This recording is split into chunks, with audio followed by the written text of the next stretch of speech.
Monsieur le Président, bonjour. Bonjour. Merci à vous d'avoir accepté cet entretien en exclusivité pour Canal+ Afrique, qui est aussi votre premier entretien sur le continent africain, ici au Sénégal, à Dakar, depuis votre accession au pouvoir. Nous sommes ici dans la résidence de l'ambassadeur de France à Dakar.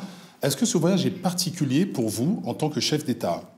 Oui, il n'est pas particulier, il est exceptionnel, puisque c'est le premier déplacement que je fais en Afrique depuis mon élection et que je suis à Dakar parce que j'avais voulu commencer par le Sénégal avant de me rendre à Kinshasa pour le sommet de la francophonie. Pourquoi le Sénégal? Parce que je considère, au-delà des liens historiques qui unissent la France et le Sénégal, il y a là un exemple de démocratie qui peut être utile à montrer à d'autres, pas simplement en Afrique. Monsieur le Président, vous avez fait campagne sur le changement. Est-ce que ce changement s'applique également aux relations entre la France et l'Afrique? Et si oui, de quelle manière comptez-vous l'opérer? Je l'ai déjà opéré, ce changement. C'est-à-dire de considérer l'Afrique comme un continent avec lequel nous sommes liés par l'histoire, mais surtout comme un continent d'avenir. Et de ne pas avoir les mêmes procédures que par le passé. Je ne dis pas qu'il n'y avait pas eu, dans la dernière période, une volonté de déjà inscrire la relation entre la France et l'Afrique différemment. Mais moi, je n'ai pas besoin d'émissaires, pas besoin d'officines, pas besoin d'intermédiaires. Je rencontre les chefs d'État africains, je leur dis ce que j'ai à leur dire.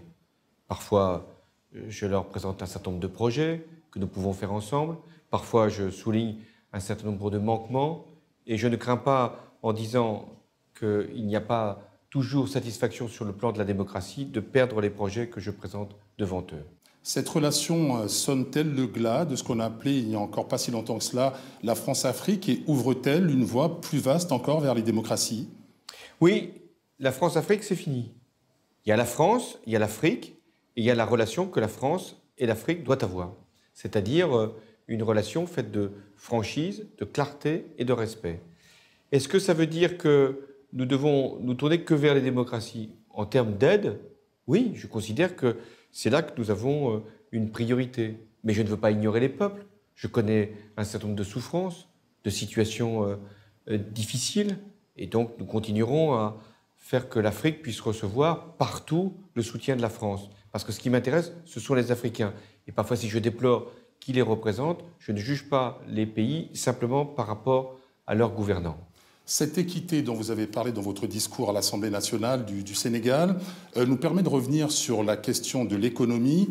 Contrairement à d'autres régions du monde, l'Afrique connaît une croissance assez exceptionnelle, avec des taux à 2 chiffres, notamment au Ghana. Est-ce une opportunité pour la France et pour l'Europe? Vous avez raison de rappeler que l'Afrique, c'est un continent émergent, qu'il y a des richesses, des capacités, pas simplement les matières premières dont on parle souvent, mais des hommes et des femmes de plus en plus qualifiés, des investissements qui peuvent être fructueux pour l'Afrique et pour ceux qui les réalisent, qu'il y a des taux de croissance qui feraient pâlir d'envie. Mon visage doit déjà changer. Vous avez souri. Oui, parce que nous, en Europe, on peine à faire 0,5% de croissance et l'Afrique en fait 5, 6. Je n'ignore pas non plus les réalités du continent africain, parce que comme il a une population qui augmente, le nombre de pauvres aussi augmente.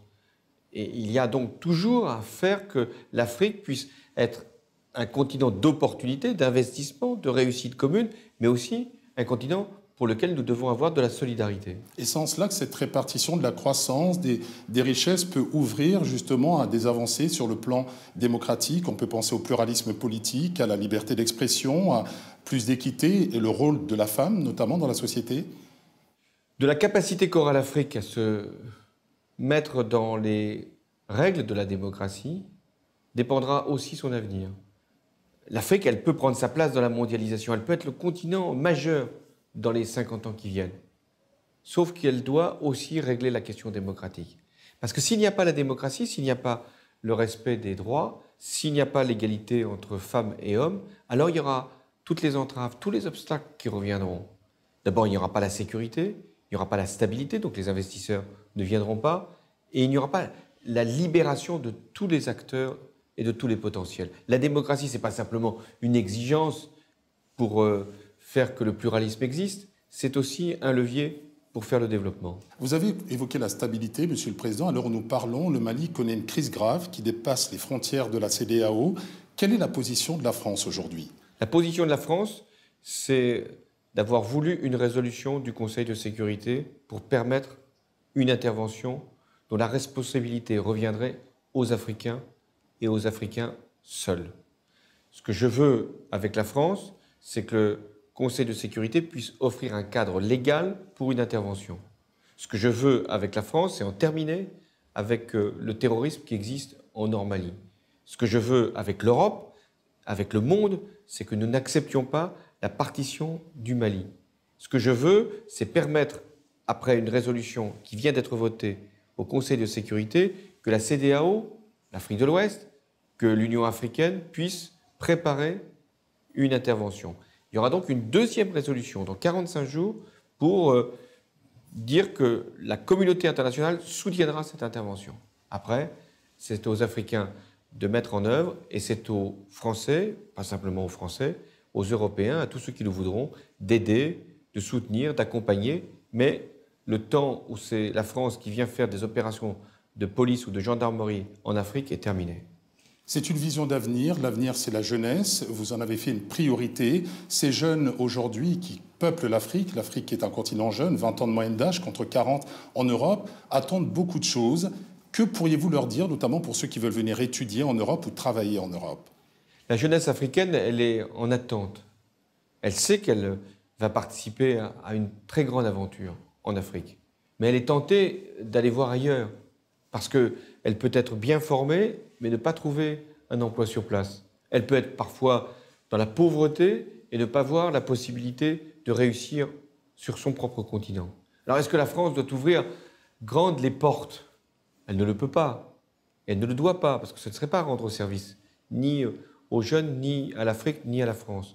Alors en revanche, ce qui m'est insupportable, c'est quand un jeune veut étudier, qu'il demande un visa et qu'il doit attendre des mois pour avoir la réponse et qu'en plus, parfois, cette réponse peut être négative. Ça veut dire beaucoup moins de temps dans le processus? Ça veut dire aller beaucoup plus vite, donner la réponse, dire que ça ne sera pas possible pour cette année, mais ça pourra l'être l'année prochaine. Il y a 2000 étudiants, par exemple, sénégalais qui viennent étudier chaque année en France. Peut-être augmenter le chiffre, mais surtout permettre que ce soit ceux qui ont fait la demande, qui sont les plus motivés, qui puissent recevoir ce visa. Qu'on ait des visas aussi de plus longue durée, qu'il puisse y avoir des allers-retours. Et puisque je ne peux pas admettre, la France, pays de culture, pays de la liberté, savoir qu'il y a des artistes, des créateurs, que l'on invite, que des collectivités locales, des festivals veulent leur participation. Ces artistes se présentent au consulat, on leur refuse le visa? Non. Et avec la présidence qui sera la mienne, ces créateurs, ces artistes pourront venir en France. À propos de la culture, justement, Monsieur le Président, votre ministre de la Culture et de la Communication, Madame Aurélie Filipati, a déclaré que le disque dur de la politique, c'était la culture. Quel serait le vôtre? Que contiendrait-il en matière d'artistes, de créateurs, de musiciens? Est-ce qu'il y en a qui trouvent beaucoup plus faveur à vos yeux? Vous savez, la culture française, c'est une culture qui s'est ouverte, qui se propose à tout le monde, mais qui accepte que le monde vienne l'enrichir. Nous ne sommes pas dans une culture fermée, donc les Africains y ont trouvé leur place. Et l'art français est un art où l'Afrique s'est introduite. On le voit bien à travers les œuvres, la sculpture, on le voit aussi à travers les poètes. Les Africains en ont donné de nombreux. On le voit à travers la musique. Youssou N'Dour, ministre de la Culture du Sénégal, est un grand artiste reconnu en France. Donc Manu Dibango vient dans nos festivals et il est souvent le plus recherché. Donc voilà, nous avons besoin de l'échange. Et la culture, c'est jamais une domination, c'est jamais une intrusion, c'est toujours un don et un partage. Nous sommes aussi sur une chaîne de sport, Monsieur le Président, Canal+ Afrique, et je sais que vous êtes féru du ballon rond, de football. La Coupe d'Afrique des Nations 2013 arrive. Auriez-vous un pronostic, une idée concernant le vainqueur de cette coupe? Alors d'abord, demain, il y a un match, Sénégal-Côte d'Ivoire, qui est très attendu. Moi, j'ai beaucoup d'estime pour la Côte d'Ivoire, en termes de football, parce qu'il y a des joueurs de très grand talent. Drogba est un joueur magnifique. Mais la Côte d'Ivoire n'arrive jamais à gagner la coupe. Ça fait 20 ans. Ouais, elle a du mal. Donc, je n'ai pas de favori. Après, on dirait que la France vient se mêler de la Coupe d'Afrique des Nations. Ça me ferait beaucoup de peine que l'on puisse penser ça. Mais les joueurs africains, alors, moi qui aime le football, les joueurs africains, dans le championnat de France aujourd'hui, ils sont partout. Il y a des talents formidables. Vous avez vu celui qui est à Lorient, celui qui est à Rennes, enfin, il y a des talents extraordinaires. Et c'est bien que l'Afrique nous donne ses footballeurs, mais il faut aussi qu'il y ait un très beau championnat en Afrique. Et j'attends qu'il y ait des équipes qui se structurent en Afrique pour que les Africains puissent pleinement en bénéficier. L'Afrique, c'est aussi beaucoup de générosité. Monsieur le Président, nous sommes très honorés que vous ayez accepté cet entretien pour Canal Plus Afrique et pour l'émission Plus d'Afrique. Merci en langue Wolof, ici au Sénégal, vous sauriez le dire? Je saurais le dire parce qu'on me l'a soufflé. Dieredief. Dieredief à vous, Matondo, Lafi, Choukran, comme on dirait au Burkina au Congo, et puis également dans d'autres contrées. Et merci infiniment d'avoir accepté cet entretien. Merci. Et en français, merci.